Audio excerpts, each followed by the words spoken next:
はい、こんにちは、高弘です。今日ですね、天気がね、めちゃくちゃ良かったんで、ちょっと外に出てきてね、動画を撮影してるんですけど、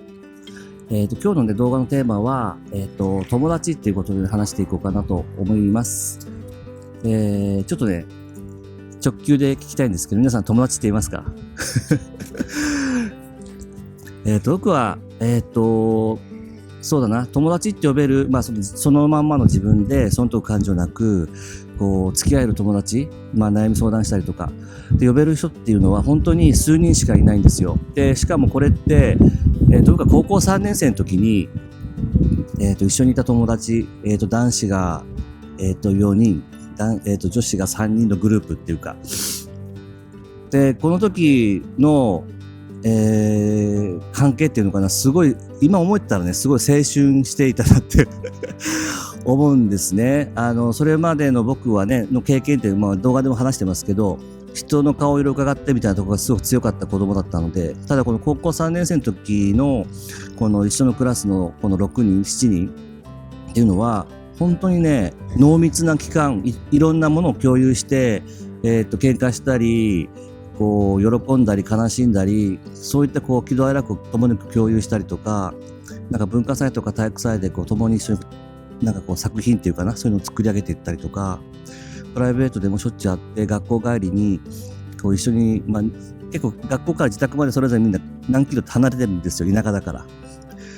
自転車をしながら歩いてね、1時間ぐらいかけて帰っていろんな話したりとか、そういう結構濃密な時間を過ごしたんですよね。で、そこから大学生になってから社会人、特にサラリーマン時代44歳まで友人、友達っていうのが僕いなかったんですよ。自分をさらけ出さなかったっていうか。で、いろんな辛いことがあったりとか、絶望したりとかした時に必ずそのね、高校3年生の時1年間のことを常に思い出して、心の支えにずっとなってたんですよね。今、友達いるかっていうといないんですよね。で、自分が、僕がね、50代過ぎてからやっぱ思うのは、前回ね、彼氏の動画出しましたけど、その彼氏ってパートナーっていう存在もすごく大事だと思うんですけど、一方で、友達っていう、そういうのもやっぱ大事だなっていうふうに思うんですよね。で、結局、恋人にしても、友達にしても、やっぱり人とのつながりっていうのが人間である以上、すごく重要だなと思ってて、一人でもね、生きていくことはできるんだろうけど、多分ふとした瞬間に寂しいとか、孤独だなとか、自分の思いとか感情をね、共有できないっていうのは結構ストレスなんだろうなって今ちょっと感じてるんですよ。やっぱり20代、30代、40代年が上がっていくにつれ、やっぱ友達が作りづらくなるっていうのはないですか？めちゃくちゃ感じるんですよね。なんででしょうね。例えばのんけの友達がいたとしても、結婚しちゃったりね、お子さんができたりすると環境変わったり状況変わったりするので、やっぱり遊ぶ機会が減ったりだとか、あとは人生観が変わったりするので、今まで価値観とか人生観が似てた部分があったからこそ付き合えてたっていうのがあると思うんですけど、そこが少しずつずれてきちゃうみたいな。同じセクシャリティって言ってもね、ただ男性が好きっていう、ところだけは共通してて、そこはのんけと同じですもんね。女性が好きっていうのんけさんいっぱいいるけど、みんながじゃあ仲良くできるかってそうじゃなくて、だからゲイのコミュニティの中でも気が合わないって多分あると思うから、その同じセクシャリティの中でも気が合う人をね、見つけていきたいな、探していきたいなっていうのはちょっとあるんですよ。僕の場合はね、前回の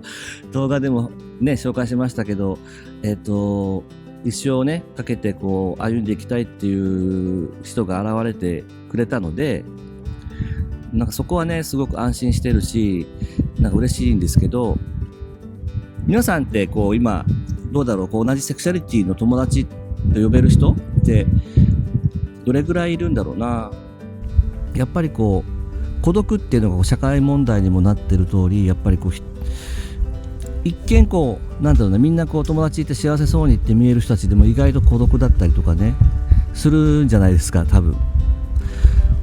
でこの孤独っていうのをね少しでもね僕自身も多分そういう孤独の問題に直面する、直面してきたこともあるしこれからも直面することがあるかもわからないので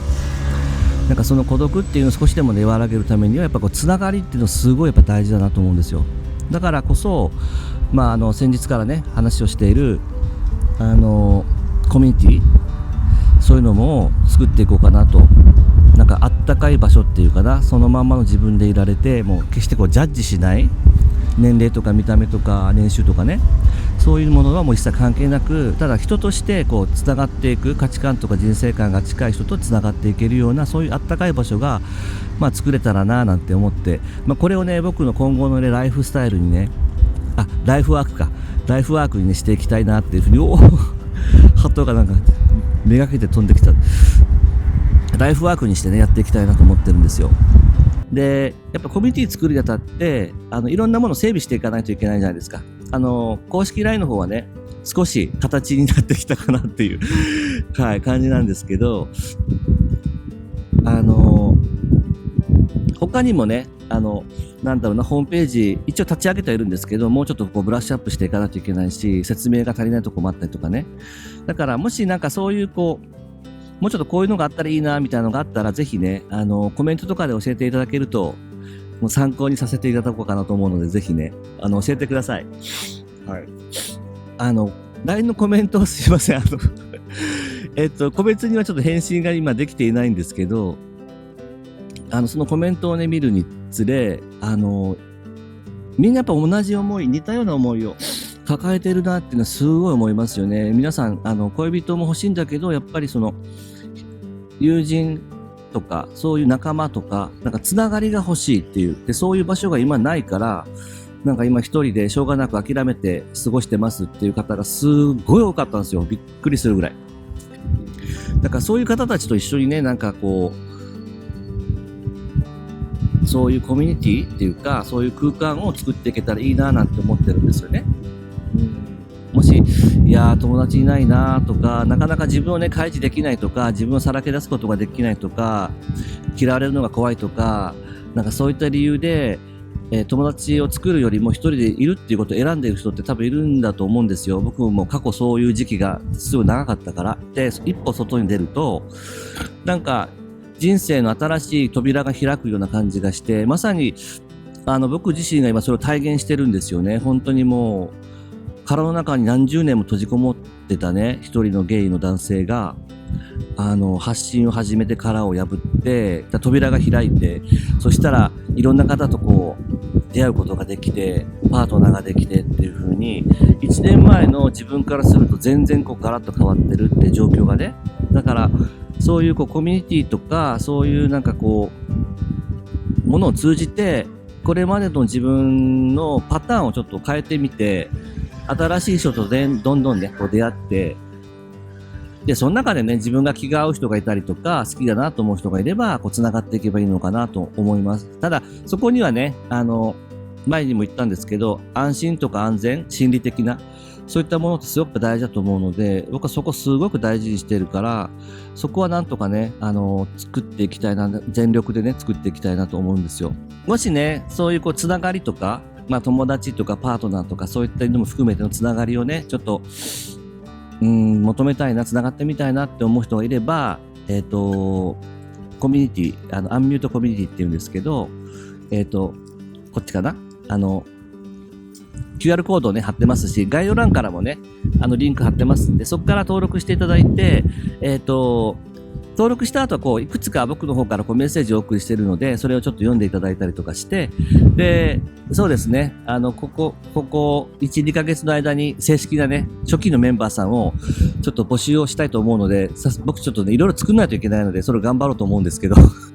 参加したいっていう方がいればぜひね参加していただければなと思います。はい